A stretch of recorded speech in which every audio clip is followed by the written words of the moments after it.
All right, so I'm still listening to different creators, different YouTubers talk about the the brackets, and the the changed nothing changes that Wizards announced yesterday. What do they do? They do nothing. So instead of power level 1 through 10, my deck's a 6 or 7. It's now brackets 1 through 4. Oh, my deck is bracket 3. Okay. So functionally, they're just changing the numbers. What did they really change? Didn't add anything to the ban list. Didn't take anything off the ban list. This game changer watch list, soft ban list, is bullshit. They're 40 cards. And looking through my deck, so today I'm going to do the set review of Kestia the Cultivator in line with this announcement, this do nothing change that they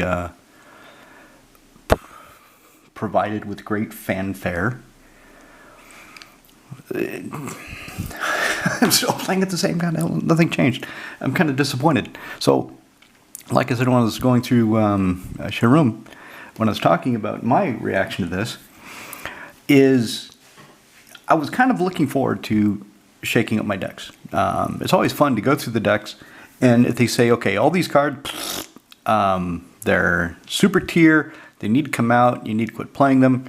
I'm like, okay, so I need to think about what to replace them with that isn't another problem in and of itself, doesn't detract from the deck strategy, and is still fun to play. So I would have to tune it would give me more content from the channel. I would be able to show you lads, for example, Kestia, say 5 cards got nerfed, they said these 5 cards are banned now, or these 5 cards are now super tier. So unless you're playing super tier, super bracket, take them out. Well, cool. Then I would change the deck. I would figure out some other way of building it, of running through my game plan. But that didn't happen. There's 40 cards in the soft ban list, this game changer watch list, and they say in bracket 3 you can only have 3. Well, looking at my decks, any of my decks with these cards, they don't have more than 3. Kestia has 3 of them. Sharoom has 3. Edgar Markov has none. If you look at my Edgar Markov list, it's not super fast. It's not the most optimized, brutal version that I can possibly build. And I've seen some of the guys that have built those. I don't want to play against those. But my version is fast and dominates the table. It's Edgar fucking Markov. But none of the cards are on this. Actually, no, that's not true. Vampiric Tutor. He's got a card. Edgar Markov has a card on the list. I'll need to review that to make sure, but what else? Animar. Animar has none. If you look at my Animar list now, my Eldrazi Morph Animar, oh, it can take over games. It can be brutal and backbreaking.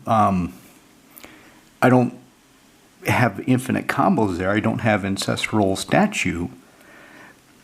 I just want to play fun creatures, and I want to get them out faster. I want cost reduction. I want to smash with Animar. So when I play that, the lads know that they shouldn't play just some silly guy vehicle precon.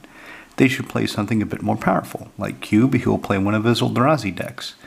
The Genie, he'll play Lord Windgrace, his landfall deck, or probably his blue-green Merfolk deck. Which, if you do not stop him, he will take over the fucking game in about 6 turns. He will lock up the game completely, and you can't do shit that he doesn't allow. And does he have any cards on this soft ban list? Hell no. He's just a good player and a good deck builder, and he knows what he's doing. So anyway, let's get to Kestia. So what is Kestia supposed to do for me? What does she cost for? 1, Bant Colors. 4/4, Legendary Nymph. The bestow doesn't matter. I don't bestow her. That's just, it's nice that she has it, but I don't care. I don't give a shit. Whenever an enchanted or enchantment creature you control attacks, draw a card. Well, I'm not going to be enchanting any of my creatures, but I should be playing enchantment creatures. Originally the deck was, I would play a bunch of enchantments, and then I would draw Opalescence. And play Opalescence, and smash people with big enchantments, backed up by other cool enchantments. For example, True Conviction, with Opalescence out, is a 6/6 double striking lifelink enchantment creature. The thing is, in actually playing the deck, even when I could tutor for Opalescence, I didn't want to. And even when I had it in my hand and I could play it, I didn't want to. I'm like, okay, so this is how I built the deck. This is my strategy, and I don't want to do it when I'm actually facing it. What the fuck? So I went back to the drawing board and decided lean more into her whenever an enchantment creature control attacks and have native enchantment creatures draw a card. So they don't have to connect, they just have to attack. So if I put in Reconnaissance. Reconnaissance is 1 white. If you attack with a creature and you don't like what happens, you can untap it and remove it from combat. But it still attacks. So actually I should put Reconnaissance in here. Huh. Because if I have Reconnaissance, then I can attack. If I don't like what happens, I can retract on my creatures, and it's an enchantment, so it fits the theme. Okay. Okay, Kestia, you're going to get a Reconnaissance. Why not? So anyway, what do I have in this deck? I'll just stop on the interesting cards. So Burgeoning, yeah, whenever an opponent plays the land, I've got Thawing Glaciers. I'll just say that. If I've got Burgeoning in the deck, if you see Burgeoning, odds are pretty goddamn good that I have a Thawing Glaciers in the deck too. Because Thawing Glaciers, of course, says tap it, go find a basic land, put it in play tapped, return Thawing Glaciers to hand at the end of the turn. So on somebody else's turn, if they play land, then I can play the Thawing Glaciers again, which comes into play tapped. It's fucking slow, but it's reliable. And sometimes reliable slow beats janky fast. Just saying. So I play the Thawing Glaciers on one of my opponent's turn, so it will untap during my untap step. Skipping that whole comes into play tapped restriction and making it go faster. Titania Song. The deck has no artifacts. Kestia has no artifacts. I hope I'm not lying. I haven't looked at the deck for a while, but I'm pretty goddamn sure she's got no artifacts. Anyway, Titania Song. 3 and a green. All non-creature artifacts shut off and become artifact creatures with power and toughness equal to their casting cost. And if this goes away, they stay creatures with no abilities until the next untap step. So it says just before the untap phase. It's janky, weird Antiquities wording. So it's either the cleanup step or it's just before the untap. I should look that up. I bet it's the cleanup step. But anyway, this is here to shut off people's artifacts because I don't have any. So if I don't have any artifacts, I don't see why you guys should be pushing ahead with them either. Nature's will. Whenever one or more creatures you control smack somebody upside their nappy little head, tap all the lands and untap all your lands. Take that. Broken Fall. Turn Broken Fall over in his hand and regenerate target creature. So this is great in an Enchantress deck. For example, if I have Sithis out. So I have Sithis out. Whenever you cast enchantment spell, you gain 1 life, draw a card. So I just bounce this back to my hand whenever I feel like it. I can just, somebody plays a creature, they play a Bird of Paradise, and I'm like, oh shit! And I bounce Broken Fall back to my hand in response to the Bird of Paradise. Just because I feel like it, if I get bored. And then I can cast it again later and cast enchantment spell, gain 1 life, draw a card. Also, this is nice politically because it regenerates target creature. So if somebody's creature is going to die, if I want to save it for some reason, if I want to curry favor with them, I can bounce this back to my hand and regenerate their creature. They'll be happy. They better do me a favor. They better not forget and stab me in the back, or I will stab them in the head. And yeah. So Sithis, she's just beautiful in this deck. Green white 1/2 nymph, so she hangs out with Kestia. Huh. Okay, so I think I took out the path of ancestry because I didn't think I had any other nymphs, any creatures that match Kestia. Looks like I do. So she's key. She's great in this deck. There's the water. So let me make the tea, and then I'll get back to it. All right, so the tea steeping. Let's keep going with Kestia's review. So I just talked about. Well, I'm going to splice this together, so there's no point in me saying what I already did because you just saw it. Copy enchantment. I don't like the original picture at all. Some fucking weird monkey with electric gloves.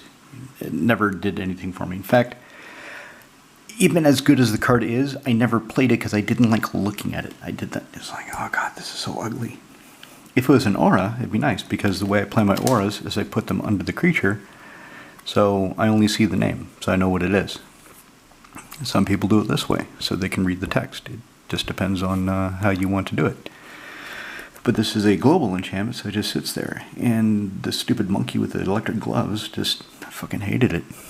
And then when they printed this version, I was like, oh, that's beautiful. Oh, I'm getting one of those. And it was cheap. It did not cost that much money. Tuna Blue. You may have copy enchantment in the battlefield as copy of any enchantment on the battlefield. If you don't, what the fuck is it? Right? If you don't have a copy and enchantment, what is it? Venser, Shaper Savant. I like Venser. He's my boy. 2 blue for a 2/2 flashy human wizard.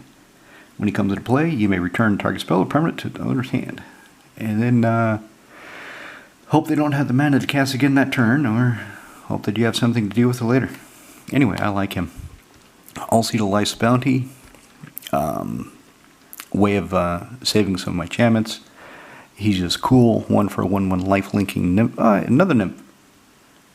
Maybe I should put that Path of Ancestry back in. That's 2 nymphs already, and I just started looking at the deck. Moxfield. Moxfield has a feature where you can filter by subtype.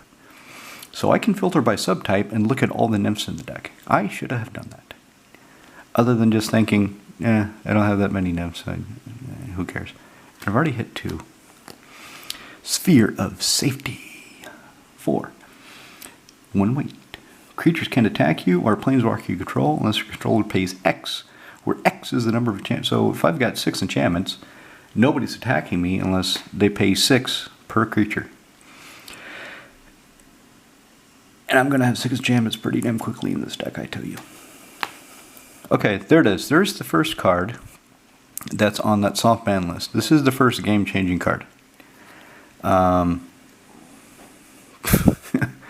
And I understand why. You know, add white to your mana pool for each enchantment you control. But that's what makes this deck bracket 3. If it weren't for the 3 cards that I have that are on the soft ban list, the way I play it is probably bracket 2. And the thing is, bracket 2 is an optimized precon, right? I think that's the way it works. So what does that mean? Precons these days are pretty goddamn good. Precons these days, you go buy precon off the shelf at your LGS, one of the Duskborn ones, and it'll stomp what we were playing 7 years ago. The decks we built to win, to beat the shit out of each other. Yeah, a precon today will stand its own, and in fact will probably stomp us. Fucking power creep. So what does that mean to play at the precon level? Mnamo, School at Water's Edge. I just like it. I just like looking at it. I don't really need this, and I don't have it. Well, I can untap Serra Sanctum. I mean, okay, so I was going to start talking and rambling about how I don't really need it, and I just have it because I like it, and all of you saying, you just showed us the Serra Sanctum. We know it's legendary. Quit fucking around. You spend 1 blue and you untap Serra Sanctum. Yeah, you're right. You got me. Tower of the Mad. Oh, I love this card. So I'm going to get a foil one. If I get my annual bonus next month, no guarantee I will, but if I do, maybe I'll buy a foil Tower of the Magistrate, because I like this card so much. I like giving creatures protection for artifacts until end of turn. Especially when they're not my creatures and they're coming at me with a bunch of swords and armor and shit, and it all falls off. Ha ha! Winds of Teeth, yep, land. Bant land. She, Academy Rector, is not on the soft ban list. No, she's not. Okay, and you're looking at her and some of you are like, okay, well, what does she do? Why do you think she should be there? Well, for 3 and a white, she's a 1/2. When she dies, instead you can exile her, search the library for any enchantment you fucking feel like, and throw it right into play. So if she dies, no matter what kills her, I can exile her, and I can put in my Shark Typhoon right from my library into play. I can put in Omniscience. So she's pretty damn powerful. You have to get her killed, of course, but you know, when you've got shit like Higher Market. But then there's the other thing. It's like a free attack. So you just keep attacking your opponent. Attack, attack, attack. And then they're like, I know, don't block her. Just take the damage. You don't know what he's going to do. Oh, I know what I'm going to do. Actually, I don't. If I start attacking with her, if I'm trying to get her killed, most of the time, I really don't know what enchantment I'm going to get. It's most likely going to be Shark Typhoon or Omniscience, but sometimes I want to be funny and I decide to go get something else. Sometimes the game state is such that I don't want either of those in play right now. I want to do something else, or there's some other effect I need. But anyway, that's what she does. Exile her after she dies instead of her going to the graveyard. And pull any enchantment. So you tell me, do you think she should be in the soft ban list? I wouldn't cry if she was on there. I mean, I'd understand it. Then I'd probably ignore it even more than I am now. Riptide Chimera. 2 and a blue for a 3/4 flyer. At the beginning of upkeep, bounce an enchantment you control to its owner's. That sounds like a negative, doesn't it? That sounds like something I really kind of don't want to do. Or is it? So, I've got a number of enchantresses in here. Enchantresses, of course, being creatures that when you play an enchantment, they're weird. Some of them, the enchantment has to come into play. Some of them, you cast it. So they either trigger on cast or come into play. And you've got to read the cards or memorize them to know which is which.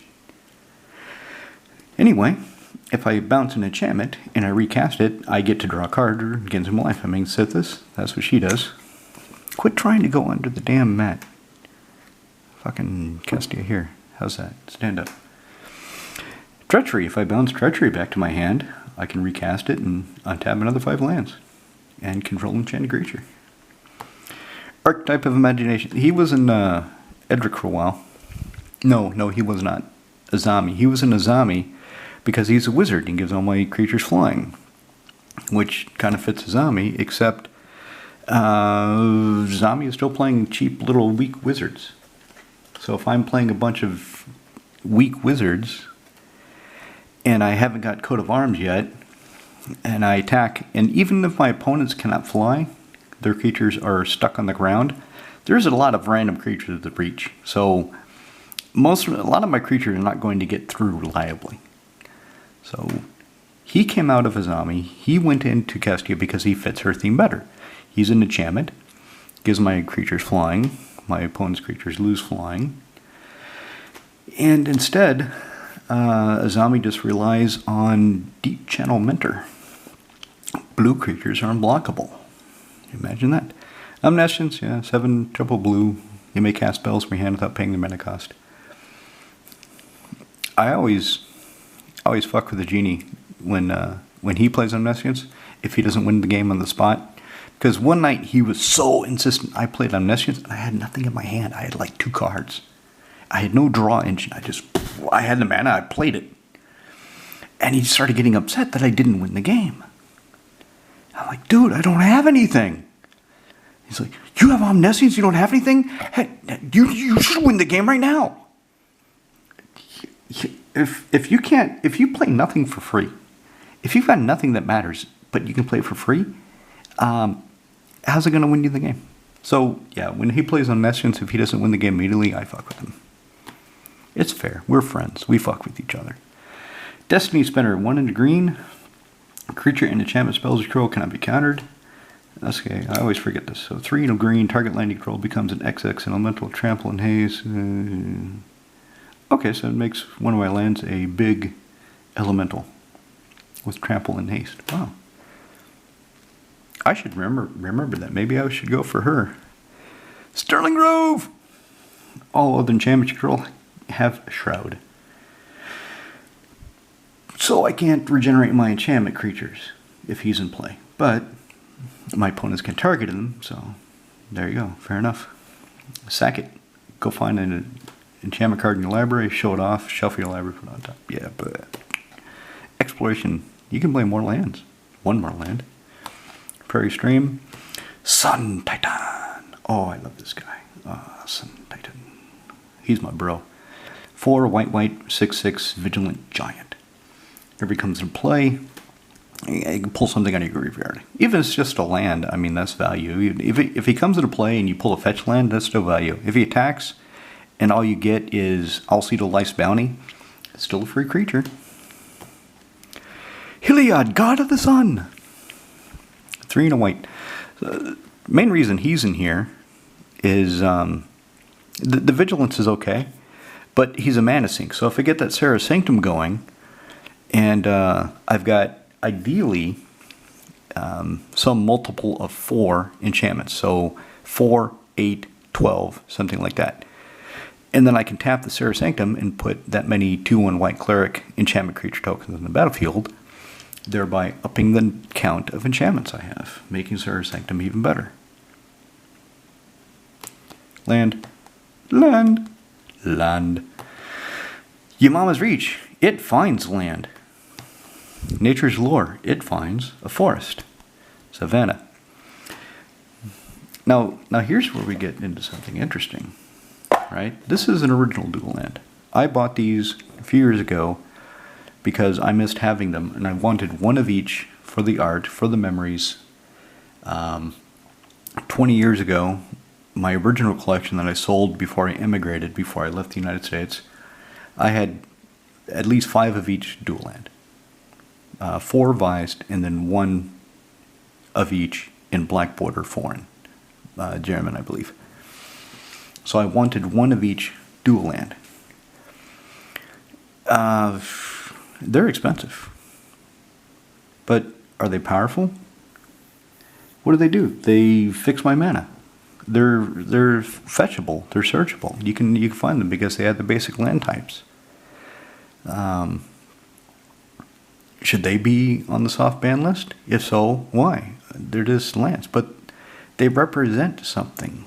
When I play, even if I play just as Savannah, the lads that know what it is, not the immediate new players that all the cards are new, but the ones that are playing long enough and seeing enough cards to know what a dual land is, to them, it kind of represents I'm playing at a higher level because of the monetary investment by waiting, because I did not pay what they're going for now for these, but I've kept them.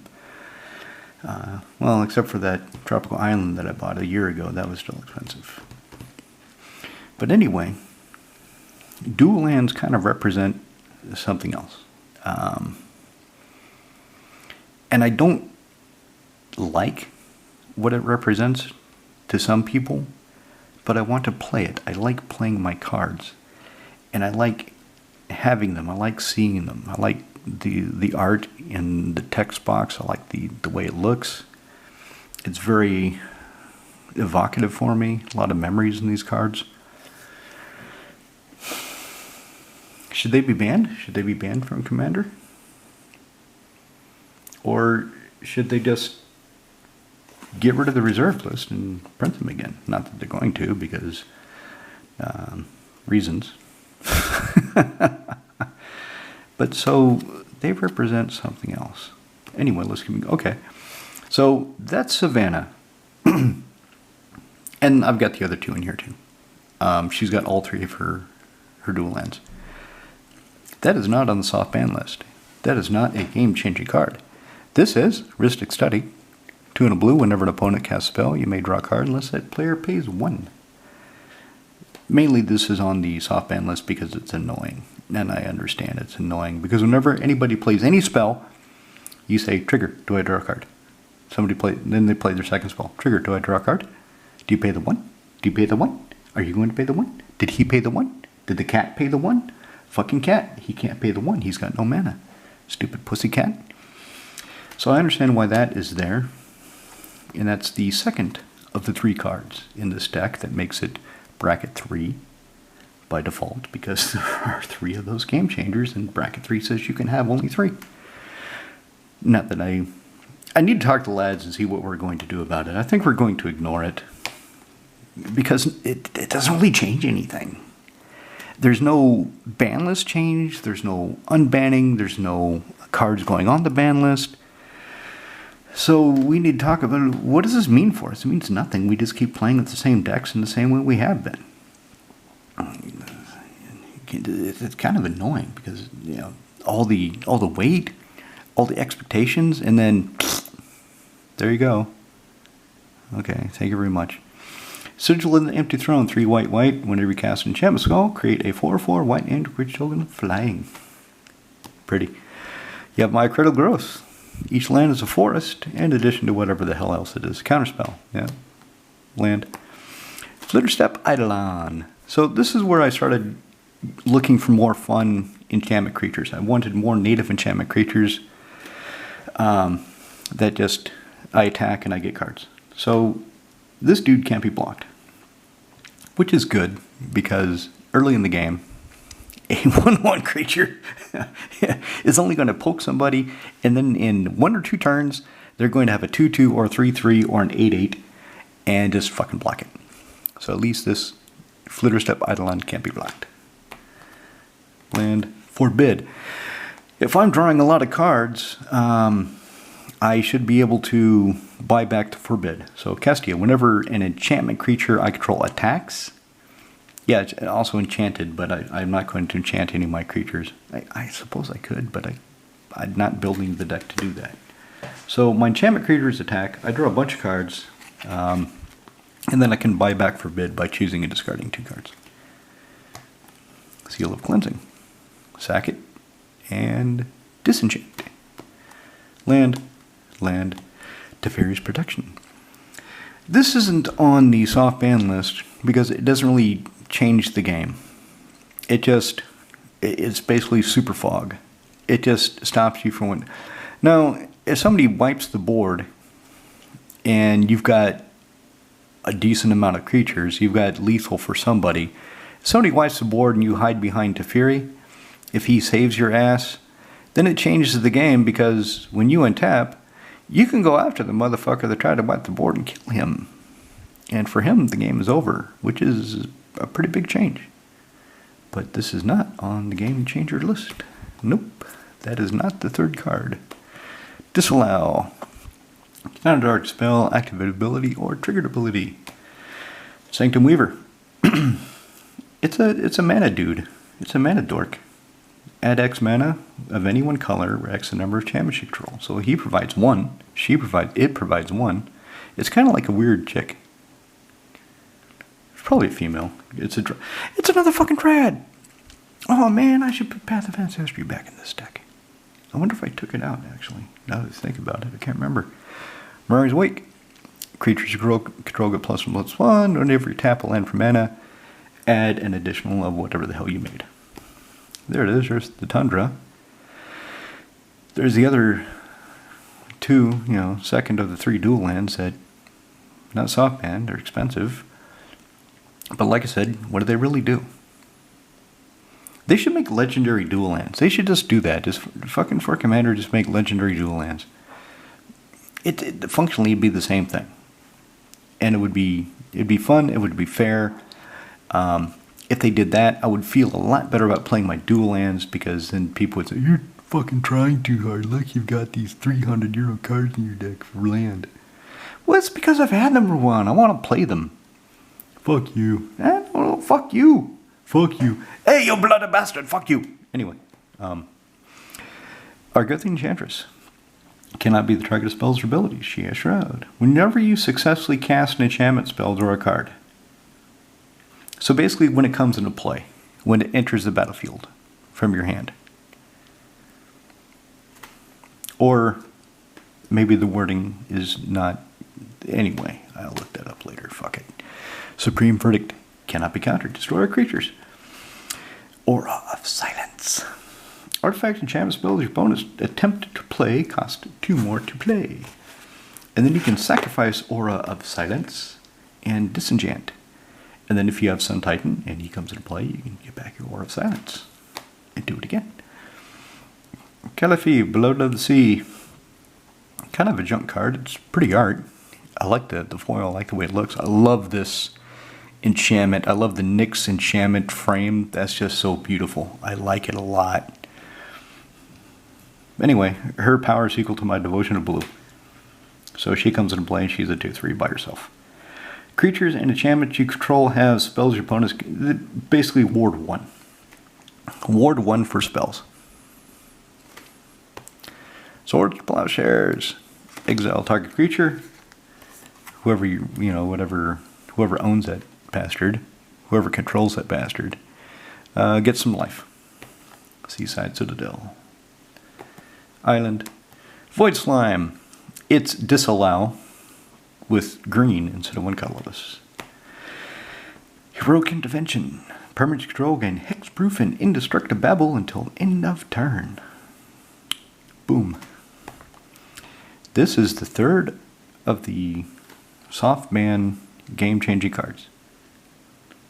Idyllic Tutor, I guess because it's a sorcery. That's not on the list. But this because I can instantly search my library for an artifact or enchantment card, show it to everybody, shuffle my library and put it on top. I guess that's egregious enough to be bracket 3. I can think of a lot worse things. I can think of a lot worse things. I've played a lot worse things. But that's Wizards. They're not doing it for us. They're doing it as a way of setting us up so they can reprint things, so they can unban cards and print them and make money. That's all they're in for. Fair enough, they're business. They're supposed to make money. But they're being real fucking greedy about it lately, aren't they? Yeah. They're getting a little too full of themselves. It's time to pull back. Time to pull back, quit spending, let them stew in it for a little while, and see if they ever fucking learn their lesson and go back to the way things used to be. Christopher comes into play tapped. Add him colorless mana and be in a mana pool, or sack it. If you spend 2 and sack it, go find a forest or plains card, put them in play. This can find shock lands, this can find dual lands, this can find those the lands that come into play tapped if you don't have enough basic lands, whatever the hell those are called, the check lands, I guess. Although it's funny for me to say check lands because I live in the check lands. Idle Blossoms. Whenever she or another enchantment enters the battlefield. So, see, look. If I exile an enchantment and bounce it and it comes back, if I flicker it, I'll get a card off her. Some of the other enchantresses, no, I have to cast it. So that's what I'm saying about the confusion, about the different wordings. But anyway, she's good. I like her. Forest. There it is! Shark Typhoon. Oh, this card is so fucking great. I even bought special little tokens for the sharks. And it's just so funny. Yeah, I just like it. Whenever you cast a non-creature spell, create a XX blue flying shark creature token. Oh, yeah. And the deck is full of gems. I'm casting a lot of non-creature spells. Hall of Heliod's Generosity. This is just Vora's Stronghold for enchantments. As far as this is the newest addition to the deck, I went and bit the bullet and started getting a few of the Streets of Copacabana triomes because they're searchable. I can fetch for it, and it's really pretty. I like it. Some of them look really weird. Some of the set the 1930s speakeasy jazz Art Deco feel of the set didn't really jive with me. Still, I liked it better than I liked Murders of Carlyle Manor, the fucking cowboy set. This goddamn Either Drift. Oh, I fucking hate Either Drift. It looks like shit. There are some good cards. There's some cards I would like to have, but I'm not going to buy them. I'm done. I'm not buying any of that goddamn Mario Kart bullshit. Replenish. They're in white. Return all enchantment cards from graveyard to play. So, Forbid, if I keep throwing away enchantments with Forbid to counter a spell and buy it back, eventually I should hit Replenish and I get all those back into play. Anyway, Dictate of Heliod. 3 white, flash, creature go play. Yeah, cool. Tunnel. When she comes into play, return a card from your graveyard to your hand. Juki Naturalist. So he makes my enchantments cheaper. And he plays the flute with his lifelink. Eidolon of Countless Battles. So he gets +1/+1 for every creature I control. He also gets +1/+1 for each aura I control. Since I don't plan to do auras, he's not going to be that big, but I was kind of struggling for enchantment creatures. I was kind of struggling to find relevant, interesting enchantment creatures that I wanted to play in these 3 colors. I did the best I could. If there's any I'm missing, any you want to recommend, let me know. It could be that I rejected them for some reason, but I'm still very much happy whenever any of you lads give me suggestions about my deck. Even if I don't take it, it gives me something to think about. And sometimes that alone is very helpful. Cultivate. It's just your mama's reach with a different name. Wargate. Somebody once said, why do you have this bullshit card in your deck? It's too expensive. For 1 blue, 1 green, 1 white, I can open a Wargate and just go get Serra Sanctum. I can just go get Hall of Heliod Generosity. So, permanent card is CMC X or less. Well, you can go find a land. Put it right into play. But if I have more mana available, then I can find some other bullshit too. And sometimes finding and that's, well, I mean, it costs at least 3. It's a sorcery, so that's why it's not on the bracket list. 3 visits. It's just Nature's Lore with a different name. Idyllic Tutor. Search the library for an enchantment. Reveal it, put in your hand. It's a demonic tutor for enchantments. So the instant tutor for enchantment that puts it on top of my library, that's not good. That's not kosher. You can only have 1 of those kind of effects in your deck. You can only, it's on the soft ban list. But demonic tutor for an enchantment, that's okay. You can play that. It still counts as a few tutors. How many is a few? Is 3. A few is 3. In English, the convention is a few is 3. A few minutes is about 3 minutes. So when they say a few tutors, 3. But what are they talking about? If you've got Idyllic Tutor, Enlightened Tutor, and Birthing Pod is a tutor, isn't it? Fauna Shaman, she's a tutor on legs, right? So she's a tutor. Just saying. High Market.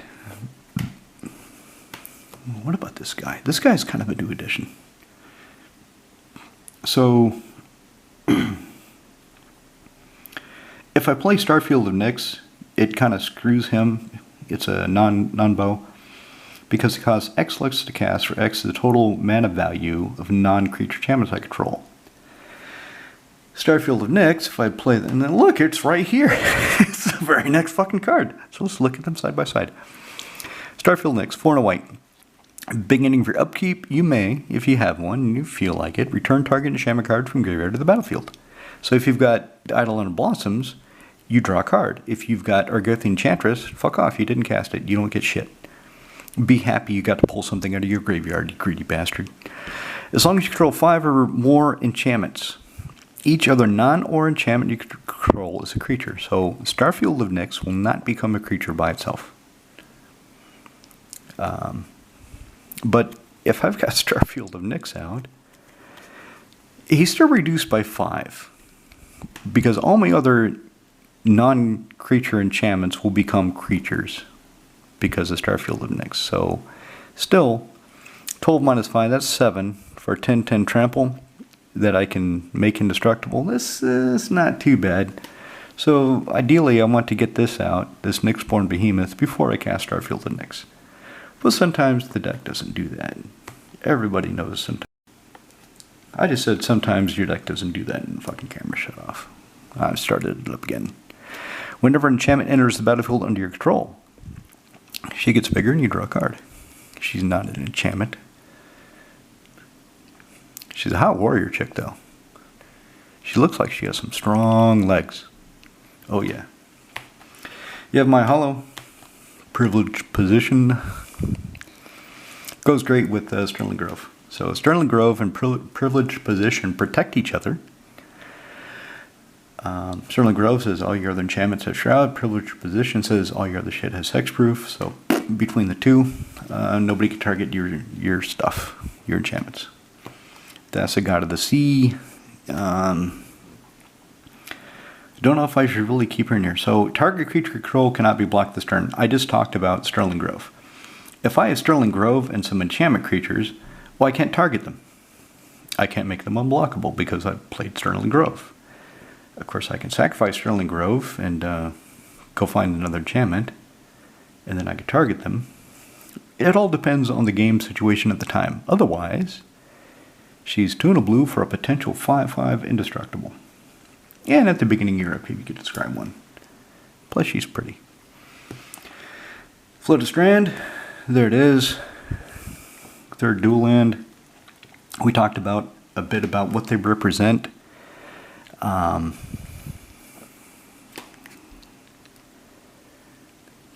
really don't know what else to say about them. The lads I play with, they've come to know me and they've come to accept the way I build my decks and to accept that I play with old cards.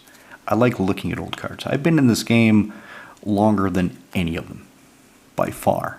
I've been in this game longer than a couple of them have been alive, so there's that too.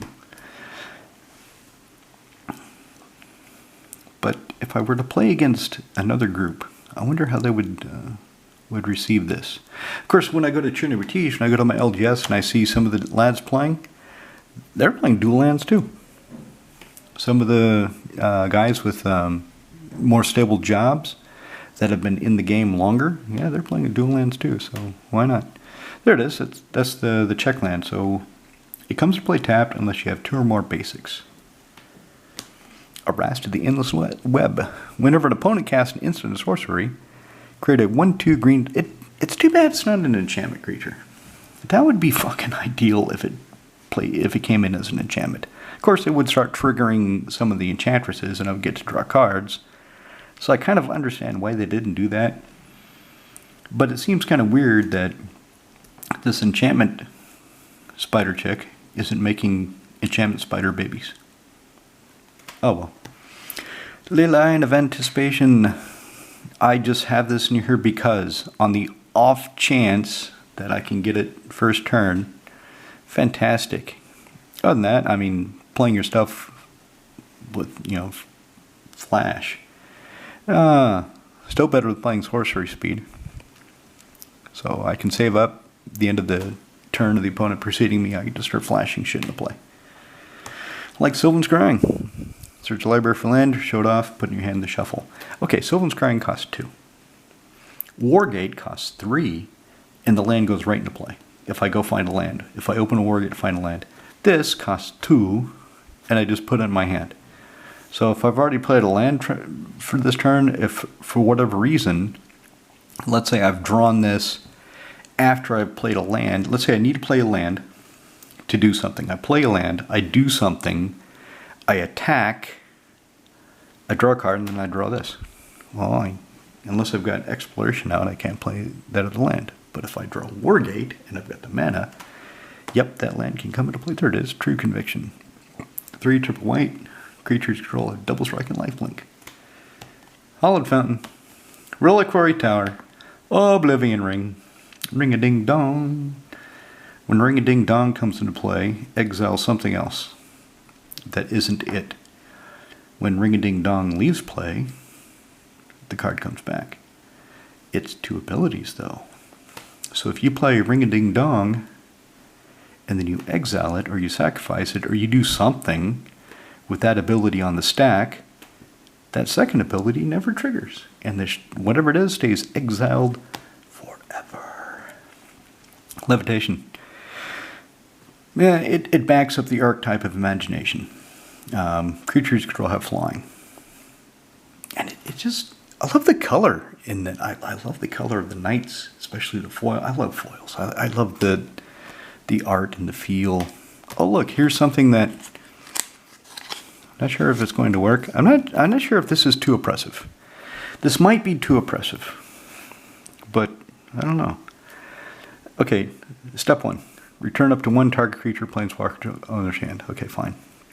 Step 2, return an artifact, draw a card. I have no artifacts in this deck, so step 2 is I draw a card. Step 3, exile it, and then flip it over.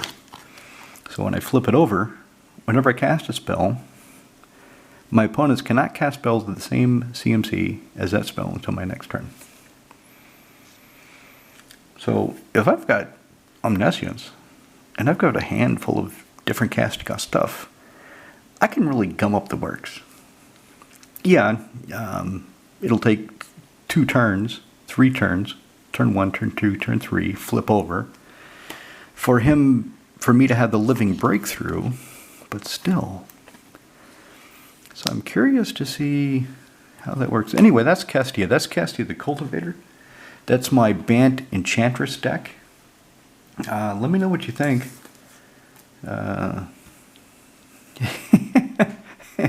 And it's bracket 3.